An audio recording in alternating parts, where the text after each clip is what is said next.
Acheter dans le neuf, sur le papier, ça a l'air simple. Tu repères un programme, tu choisis un appartement, tu signes, t'attends et quelques mois plus tard ou années, on te remet les clés. En théorie, c'est presque ça, mais en réalité, entre le moment où tu repères un lot et le moment où tu entres dans ton logement, il se passe énormément de choses. Et c'est justement là que beaucoup d'acheteurs se font surprendre parce qu'ils pensent acheter un appartement alors qu'en vrai, ils entrent dans un processus avec des étapes précises, des documents, des délais, des appels de fonds, des décisions à prendre et parfois aussi quelques moments de stress, soyons honnêtes. Le problème, c'est que beaucoup de gens s'engagent sans avoir une vision claire du parcours complet. Ils savent vaguement qu'il y a un contrat de réservation, qu'il faudra passer chez le notaire, qu'un jour il y aura une livraison, mais entre les trois, c'est flou. Et quand c'est flou, c'est pas bon, on subit. Donc dans cette vidéo, je vais te montrer toutes les grandes étapes d'un achat en VFA, du début jusqu'à la livraison pour que tu comprennes ce qui se passe, dans quel ordre, à quoi ça sert et pourquoi chaque étape compte. Et cette vidéo fait partie d'une série complète où je t'explique étape par étape tout ce qu'il faut comprendre pour acheter ou investir dans l'immobilier neuf de manière intelligente. Si t'as pas encore regardé la vidéo sur ce qu'est exactement la VFA, je te conseille de commencer par là, le lien est en description.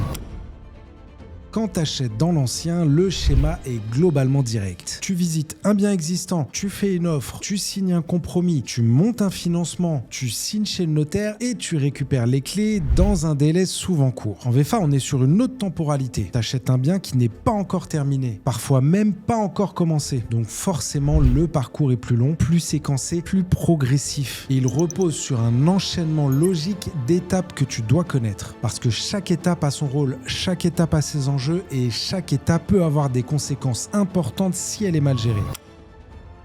La première étape, c'est la sélection du programme. Et je commence par là parce que beaucoup de gens croient que l'achat démarre au moment du contrat de réservation. En réalité, non. L'achat commence bien avant. Il commence au moment où tu regardes un programme et où tu décides si ce projet mérite d'aller plus loin. C'est là qu'il faut analyser l'emplacement, la qualité du quartier, le marché local, l'environnement immédiat, la desserte, les commerces, le potentiel patrimonial, la cohérence du prix par rapport au marché, la solidité de la réputation du promoteur, qualité du plan, l'étage, l'exposition, les nuisances possibles, les charges futures probables. Et si c'est pour investir, la profondeur de la demande locative dans le secteur. C'est là que beaucoup de gens font déjà la première erreur. Ils se projettent trop vite. Ils tombent sous le charme d'un visuel 3D, d'une belle terrasse, d'un argument commercial, sans avoir suffisamment analysé la base. Or, un mauvais programme reste un mauvais programme, même avec une jolie brochure. Donc la première étape, c'est la sélection rigoureuse, l'analyse. Une fois que tu as identifié un lot cohérent et que tu veux avancer, tu entres dans une phase de réservation. Le contrat de réservation, qu'on appelle aussi contrat préliminaire, va fixer les grandes bases du projet. On y retrouve l'identification précise du logement, sa surface, ses annexes éventuelles comme un parking, une cave ou une terrasse, son prix, la date de livraison prévisionnelle de signature de l'acte authentique, le délai prévisionnel de réalisation, les éventuelles conditions suspensives et le montant du dépôt de garantie. Sur ce dernier point, rappelle-toi ce qu'on a vu dans la vidéo précédente et si tu l'as pas vu, n'hésite pas à aller la voir après. Le dépôt de garantie est strictement encadré par la loi. Ce dépôt est bloqué sur un compte séquestre, celui du notaire la plupart du temps. Il ne va pas directement dans la trésorerie du promoteur. Mais revenons à l'essentiel. La réservation n'est pas un simple bout de papier sans portée. C'est pas on pose une option et on verra plus tard. C'est déjà un engagement sérieux. Et c'est à ce moment-là précis qu'il faut commencer à être attentif à tout ce qu'on te remet. Le plan, la notice descriptive, les annexes, les conditions, les délais et les spécificités du lot. Il faut lire, vraiment lire, pas juste signer et se dire de toute façon on verra après. Une fois le contrat de réservation signé, tu bénéficies d'un délai de rétractation légale de 10 jours. Plus précisément, à compter du lendemain de la réception du recommandé. Ce délai existe précisément pour te permettre de ne pas être prisonnier d'une décision prise sous l'effet de l'enthousiasme du moment ou d'une vente forcée. C'est le moment idéal pour reprendre les documents clairement, relire le projet avec un œil plus froid, reposer les bonnes questions, vérifier ce que tu as compris et ce que tu n'as pas compris et te demander honnêtement si le logement est réellement cohérent avec ton objectif. C'est aussi le moment de te demander si ton financement est réaliste, si ton budget complet tient vraiment la route. C'est une sorte de sas de sécurité pour toi. Ensuite arrive une phase décisive, le financement. Un projet en VFA ne sécurise pas seulement avec un coup de cœur. Il se sécurise avec une stratégie bancaire solide. Après la réservation, tu dois constituer un dossier, solliciter les banques ou un courtier, comparer les propositions, valider la faisabilité de l'opération et dans le neuf, il faut bien intégrer la particularité du financement en VFA. Contrairement à un achat dans l'ancien où le projet est débloqué en une seule fois à la signature, en VFA, le financement est progressif. La banque débloque les fonds étape par étape au rythme des appels de fonds du promoteur. Et ça a des conséquences très concrètes. Pendant la phase de construction, tu vas être amené à payer des intérêts intercalaires, c'est-à-dire des intérêts sur des sommes déjà débloquées avant même que ton remboursement réel ne commence. Sur une opération qui dure 18 à 24 mois, ces intérêts intercalaires peuvent représenter plusieurs milliers d'euros. Un point hyper important à anticiper dans ton budget global. Je vous explique d'ailleurs tout ça en détail dans une prochaine vidéo, donc abonne-toi si tu veux pas la rater. Ça prend une demi-seconde et lâche un petit like pour soutenir par la même occasion. Pendant que toi, tu mets ton financement en place, le promoteur prépare le dossier juridique et financier de l'opération en parallèle. Le notaire, lui, prépare l'acte authentique de vente pour chaque acquéreur. Les pièces sont réunies, les documents techniques sont communiqués. Et de ton côté, quand tu as obtenu ton financement, tu vas te préparer à l'étape clé, la signature définitive. Ce jour où tu vas signer l'acte authentique de vente et devenir propriétaire. Tu vas recevoir le projet d'acte avec ta convocation. C'est là qu'il faut relire attentivement l'acte. Le lot exact, les annexes, le prix et l'échéancier des appels de fonds, les délais contractuels, les tolérances éventuelles sur les surfaces, ce qui sera livré précisément. Et là, je veux insister sur quelque chose d'important. Beaucoup de gens se disent, il y a un notaire, donc c'est forcément sécurisé, j'ai qu'à signer. Eh ben non, le notaire authentifie l'acte et sécurise la procédure, mais il ne remplace pas ta compréhension de ce que tu signes. Et l'erreur est humaine aussi. Tu peux avoir ton propre notaire en plus de celui du promoteur. Et dans les opérations importantes, c'est souvent une bonne idée. Les deux notaires partagent les émoluments, je te rassure, ça te coûte pas plus cher. Mais tu as quelqu'un qui, en théorie, travaille spécifiquement dans ton intérêt. Puis vient donc naturellement le jour J, le jour de la signature de l'acte authentique. Là, tu n'es plus simplement réservataire, tu deviens acquéreur. La vente est formalisée, tu entres dans une logique de déblocage de fonds au fur et à mesure de l'avancement des travaux. Et à partir de là, tu entres dans la temporalité du chantier. Et psychologiquement, quelque chose change aussi. C'est plus un achat potentiel, c'est ton achat, ton futur logement. Après, c'est un peu particulier parce que tu as signé, mais tu n'as pas encore ton appartement. Et cet entre-deux peut durer parfois 6 mois, 12, 18 ou 24 mois selon les programmes. Et il faut savoir le vivre intelligemment, avec patience, mais aussi avec méthode.